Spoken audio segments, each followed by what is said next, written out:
Hihingi rin siguro ako ng tawad dapat sa mga Duterte, higit sa lahat sa VP natin, kay Inday Sara. Pinahamak ko siya eh. Talagang naiisip ko na guilty ako. Sana nananahimik sa Davao yun. Mayor siya, walang kalaban-laban, walang hassle, walang gulo. Si Presidente, si Tatay Digong, nandito sana sa piling natin. Ang dami kong pagsisisi. Pero sa totoo lang, naisip ko rin, at nung kinakausap ko pa si VP noon, nung 2021, wala siyang kabalak-balak tumakbo para sa national. Nakarehistro na nga siya para mayor. Sinabi ko sa kanya unang-una, hindi mo dapat biguin ang napakarami na sumusuporta sa'yo. Napakadami namin na tinutulak ka, na ikaw ang inaasahan, na ituloy ang pagbabago na sinimulan ng ama mo. You can't disappoint us. Maraming umaasa. Ikaw lang yung tanging pag-asa ng nakararami. Ikalawa, hindi tayo sigurado kung anong mangyayari. Tignan mo yung pamilya ko. Hindi mo naman iisipin na darating ang araw na uupakan kayo, yuyurakan ng pangalan. Talagang aping-api ang pamilya. Ganyan ang politika, brutal. Ngayon, nag-uusap kami. Sabi nga niya, pag nayayamot, sasabihin sa akin, kasalanan mo to eh, dinamay-damay mo pa ako eh. Sabi ko talaga, dinamay kita para hindi ko naman akalain magkakaganito.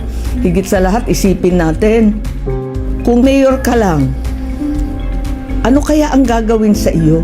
Anong gagawin sa syudad mo, sa Davao, sa buong Mindanao at Mindanawan? Mabuti nga, VP ka, kahit papano, number 2 sa buong bansa. May paninindigan, may tatayuan. At least, kahit papano, kahit inaape, kahit ini-impeach, VP ka pa rin. Nasa posisyon kang tumulong sa iba at ipaglaban kaming lahat. Buti pa tong ate ni BBM, nakukonsensya si Senador Amy Marcos. Nakonsensya po. Kaya humingi siya ng tawad sa pamilyang Duterte, lalong-lalo na kay Vice President Sara Duterte. Dahil nakikita po naman talaga niya kung ano ang ginagawa nilang panggigipit sa mga Duterte, lalong-lalo na dyan kay Tatay Digong at kay Vice President Sara Duterte. Na imbis na nakatulong sa pamilya nila, yung tumulong pa sa pamilya nila ang ginigipit. Kasi kung talagang ganito rin sana si President Bongbong Marcos, hindi po mangyayari sa mga Duterte ito. Dahil presidente siya, kayang-kaya niyang pagsabihan yung mga taong gustong manggipit sa mga Duterte, lalong-lalo na dyan sa impeachment. Kung gusto niyang patigilin yan, kayang-kaya niya patigilin yan. Bakit si Pangulong Rodrigo Duterte dati gustong i-impeach yan si Leni Robredo, pero isang salita lang po ni Tatay Digong na huwag. O di ba? Natuloy bang impeachment? Walang naghain ng impeachment laban kay Leni dahil ayaw ni Pangulong Rodrigo Duterte noon na i-impeach si Leni Robredo. At kayang-kaya din dapat gawin ni BBM yan. Kaso baka gusto rin niya o gusto rin nila, kaya pinabayaan niya yung mga ibang congressman dyan na ma-impeach o mag-impeach kay BP Sara Duterte at maalis sa pwesto. Pero ito ang ate na konsensya sa mga ginagawa ng kanyang kapatid. Siya mismo ang nakonsensya, kaya humingi siya ng tawad kay VP Sara Duterte at sa pamilyang Duterte dahil sa naranasan ng mga Duterte ngayon na grabe po talaga. Grabing panggigipit po ginawa ng mga ibang tao dyan. Tapos humingi rin ito ng tawad ng tatay niya. Pero alam nyo ba, nung humingi ng tawad si Senador Amy Marcos sa tatay niya dahil napabayaan daw niya at hindi niya nabantayan si President Bongbong Marcos, sumagot po si Jose Claire Castro at sinabi na si Senador Amy Marcos daw ang dapat bantayan. Binaliktad pa, akala mo nanay. Akala mo nanay namumuna na nagsasalita ang anak. Di ba? Binaliktad niya. Sinabi ni Senador Amy na patawad tatay dahil hindi niya nabantayan ang kanyang kapatid at napabayaan niya. Ginawa niyang lahat pero hindi talaga niya nabantayan. Napabayaan niya. Ang sinagot naman ng isang clear na ang dapat daw bantayan ay si Senador Amy Marcos. Grabe, no? Grabe yung pag-iisip. Ang talino. Ang talino. Pero hindi natin alam kung saan nanggagaling yung talino niya. Sa utak ba o kung saan?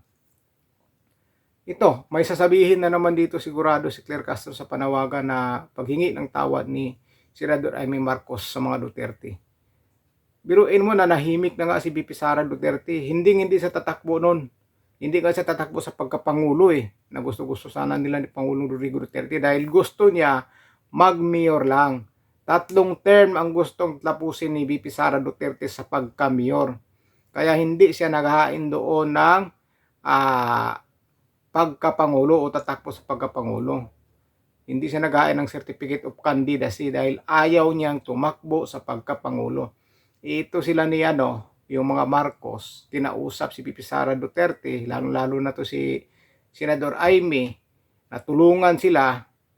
Ang ginawa, siya na lang ginawang vice dahil hindi nga sila mananalo kapag hindi nila makuha ang Mindanao. Matatalo sila kay Leni Robredo. Sinabi na rin mismo niya ni Senador Amy Marcos. Hindi nila matatalo si Leni kung hindi makuha ang Mindanao at kung hindi nila makasama si Vice President Sara Duterte. Kaya napilitan ang Vice Presidente na tulungan sila at tumakbo. Pero naging Vice President siya ni Bongbong dahil ayaw nga niya talaga maging Pangulo at ayaw tumakbo sa mataas na posisyon. Gusto niya mayor lang siya ng Davao at wala pa siyang kalaban noon. Di hayahay sana ang buhay niya ngayon, hindi magulo. Pero dahil gusto rin niya matulungan ng mga Marcos, naging vice siya. Pero imbis na nanalo na, ngayon, ang binalikan nila, yung tumulong sa kanila. Saan mo makikita yung gano'n, no? Yung sinong tao na tumulong sa'yo para maiupo ka dyan sa mataas sa pwesto, yun pa ang ginigipit. Pinabayaan niya. Dahil siguro gusto rin nila. Di ba? Nabulong-bulungan sa mga nagbubulong. Kaya sinasabi na rin ni Senador Amy Marcos noon na hindi si Bongbong Marcos ang namamahala dyan sa Malacanang o sa gobyerno, kundi si Romualdez at Aranita ang namumuno. Hindi si Bongbong. Kaya ang sabi nga niya, hindi siya nakakalapit kay Bongbong daw. Hinaharangan daw talaga siya. Kaya humihingi siya ng tawad ngayon kay VP Sara Duterte at sa mga pamilyang Duterte sa mga nangyayari nila ngayon sa pamilya nila na grabe, ginigipit, pinagtulungan. Buti ito, nakonsensya. Sana matauhan din yung kapatid niya. Sana matauhan din. Pagising kinabukasan, dahil mahal na araw ngayon, Semana Santa, sana matauhan. Sana iblis ng Panginoon yung pag-iisip para matauhan at humingi rin sana ng sorry. Biruin mo naman, grabing ginawa. Kahit galit yung mga kritiko ng mga Marcos doon, na ipalibing pa rin ni Pangulong Rodrigo Duterte ang tatay nila sa libingan ng mga bayan na ilang mga pangulo nang dumadaan hindi na palibing, pero kay Pangulong Tatay Digong na ipilibing niya kahit maraming nagagalit na sila Kiko Pangilinan, galit na galit yan. Yan yung mga anti Marcos, yung never again. Pero tingnan nyo ngayon, di ba? Hindi nila binabatikos si President Bongbong Marcos dahil ayaw nila maging Pangulo si Vice President Sara Duterte dahil gusto nila, yung grupo nila o sila ang magiging sunod na administrasyon. Pero ang totoo talaga niyan, hindi yan sila kay President Bongbong Marcos. Galit yan sila kay President Bongbong Marcos. Ginagamit lang nila yan para si VP Sara Duterte mapipigilan nila na magiging Pangulo dahil gusto nila sila. Di ba? Kitang-kita na po sa mga diskarte nila Kitang-kita. Pero para sa akin, maganda itong ginagawa ni Senador Amy Marcos. Maganda po talaga. Talagang nakonsensya po talaga siya. Nakonsensya siya sa ginagawa ng pamilya Duterte dahil pinabayaan ng kanyang kapatid o gusto rin siguro ng kapatid niya na magigipit yan mga Duterte na yan. So baka titingnan mong maigi, walang utang na loob, di ba? Walang utang na loob. Kung titingnan mong maigi. Pero kung si Claire Castro ang magsalita, ewan ko na lang. Alam nyo na kung ano ang sasabihin nun. Pagtungkol sa mga Duterte, kung ano-ano ang ibabanat nun. Matindi kapag nagsasalita. Grabe po talaga. Kaya dito makikita na lang natin pagdating ng 2028, makikita po talaga natin dyan. Ang galit ng taong bayan ay nasa mga daliri o mga kamay ng taong bayan ang pag-uusga. Pagdating ng 2028, yan po ang mag-uusga kung sino ang magiging sunod na Pangulo. Mayroon na isa dyan, nagpapahiwatig na kung saan-saan na pumupunta. Pati punta doon sa pag-ano ng mangingisda, nandoon. Pag-ano ng kambing, nandoon. Kung saan-saan na, nagpapahiwatig na po yung isa dyan na siya ang kakalaban kay BP Sara Duterte. Pero mas maganda pag si Risa ang maging makakalaban ni BP Sara Duterte. Maganda. Advance natin ang pagkapanalo ni BP Sara Duterte. Pag siya ang maging kalaban, one-on-one, mag-celebrate na tayo. Mga DDS, mag-celebrate na. Dahil sigurado yan, tambak-tambak ang resulta. Tambak-tambak. Landslide pa sa lahat ng mga landslide kapag si Risa ang makalaban ni BP Sara Duterte.